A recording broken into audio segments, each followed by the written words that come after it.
Welcome to Lifestyles of the Not Jet Set, the travel and tourism show that has all the enjoyment of travel, but without the escapism.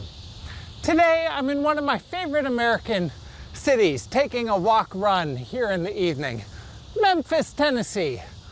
If I had to list all the things a person could see that's good to learn about here in Memphis, the list is quite long. You could visit Beale Street, where all the blues music is played.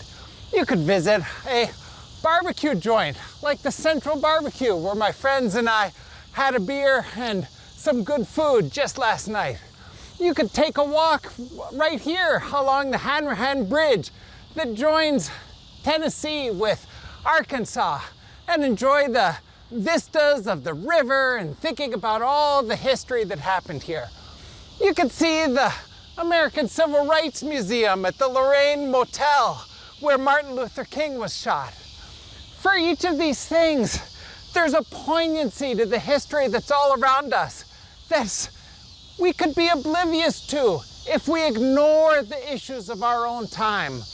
Think about what it would be like to go back in history and be before the time of the Civil Rights Movement and ask yourself, would you want to stand on the side of what's right, or would you want to be part of the wrong that seems so normal all around us? Behind me, you can see one of the river barges, just like in centuries past, trawling up and down the Mississippi River.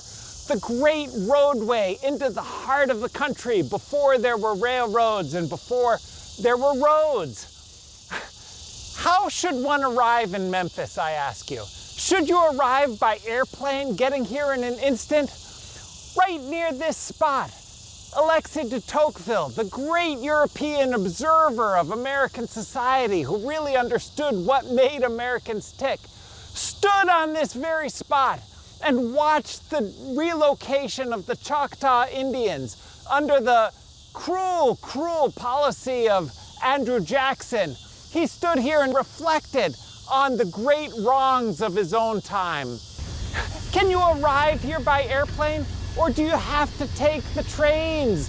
So clearly the engine of history in the land around us. You could think the same thing about slavery as we walk here along the Mississippi, where the center of the cotton industry was the driving part of American agricultural economy during the time, and a key part of the impetus for slavery. Ask yourself, if you had lived in this time, would you have wanted to be part of the wrong that was going on all around you? Or would you try to stand apart and a little bit different from it?